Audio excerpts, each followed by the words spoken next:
5 books you should be reading.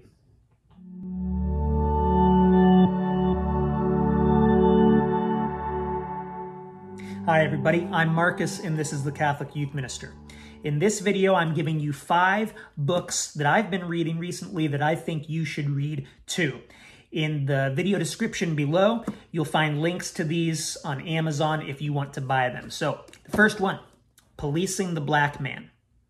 This is a collection of essays edited by Angela Davis. The first essay is written by Bryan Stevenson, who, if you've seen Just Mercy or you've read Just Mercy, then you know who Bryan Stevenson is.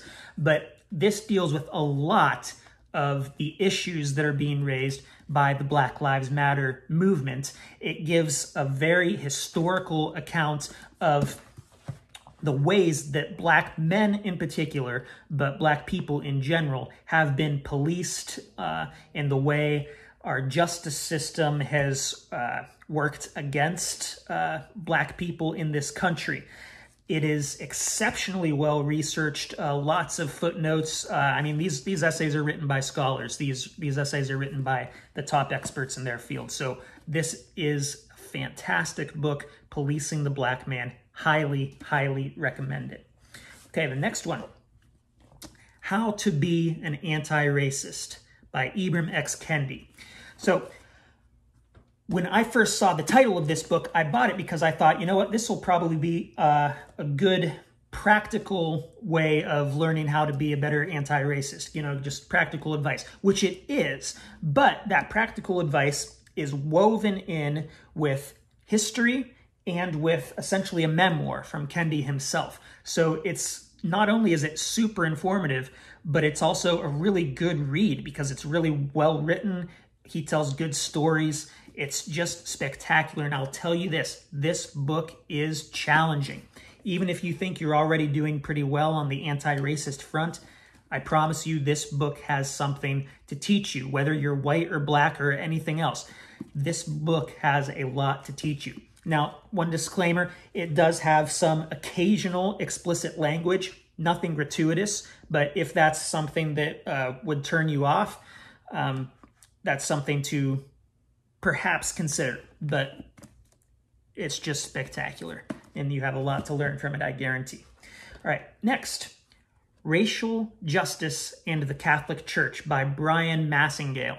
This man is a Black priest from the Diocese of Milwaukee, and he wrote this essentially as a theological approach that examines the Catholic Church's teachings on racism from certain documents, kind of tears them apart, says, here's what's good, here's what could use some work, but it's also so much more than that. If you're not Catholic, but you're just Christian, you still have a lot to get out of this book as to what a Christian response to racism truly is. You know, what does it mean for us to claim Christ, who is the liberator, who is the redeemer?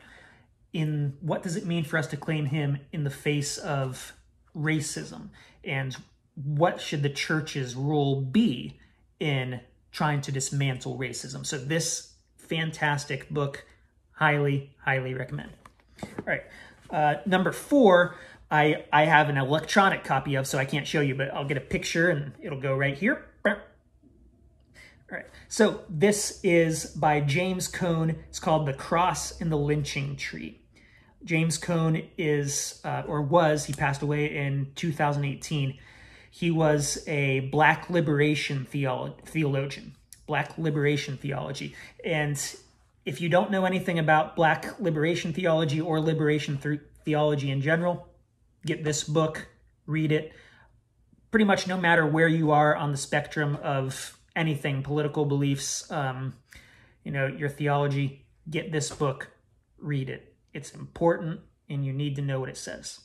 All right, number 5, A Sin by Any Other Name, Reckoning with Racism and the Heritage of the South. So this is a short book, but it's interesting. The foreword is written by Bernice King, who is daughter of Martin Luther King Jr., but the book itself is written by Robert W. Lee, who, yes, is a descendant of Robert E. Lee, Confederate general. So Robert W. Lee is a pastor. He graduated from Duke Divinity School. It seems like he was there just after I was. I must have just missed him. But he actually is advocating for the removal of statues of Robert E. Lee and other Confederate monuments.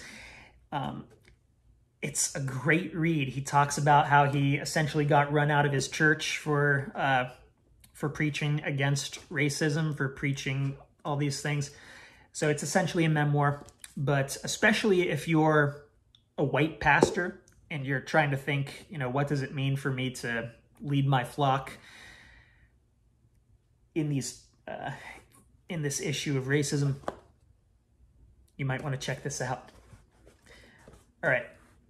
I know I said 5 books, but I'm going to throw in a 6th one, especially for those of you who live up near Cleveland. Trouble Don't Last Always. This book is written by Deacon Shelby Friend.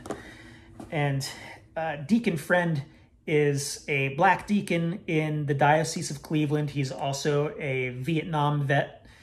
And this is a memoir. It's him telling his story, his powerful, powerful story.